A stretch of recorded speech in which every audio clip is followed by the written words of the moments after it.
Okay, we're February 1st, 2nd, don't matter. Anyway, so this is behind me, the overpass is the Trans-Canada Highway. The new Trans-Canada Highway. It's been there for a few years and it's being used. But I always said that the floods, every flood we had, and we're going to get every year. They say, oh, it's the flood of the century in 2008, where we had the big flood and the MLAs, the electricity went off in the legislature and the MLAs voted themselves a $6 million raise in their pension. David Alward backtracked on that, so you can thank me on that because I went right against them. Anyway, they used that as an excuse, but it was the flood of the century. But the flood came back here the last 2 years. I say it's because of the clear cutting.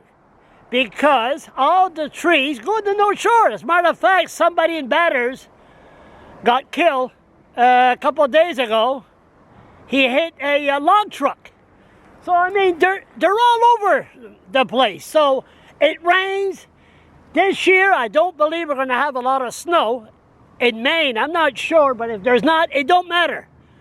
The rain goes right in the river. The buffer zone is non-existent.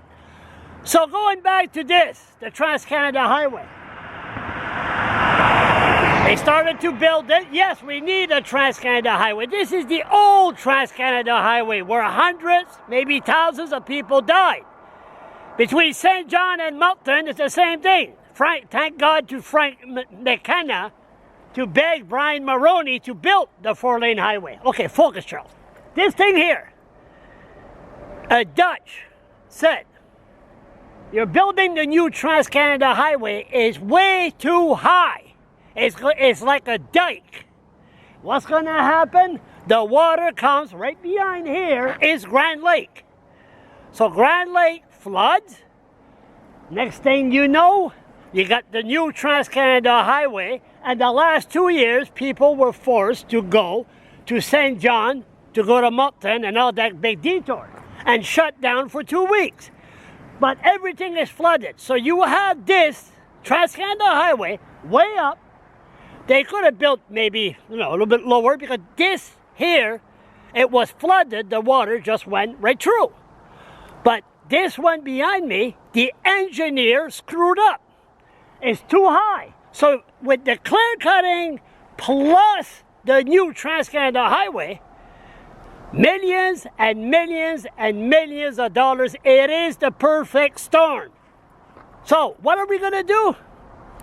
We got a nerving premier. They got to continue to clear cut. And that's it. So the engineers screwed up, and now the New Brunswickers have to pay for a long, long time.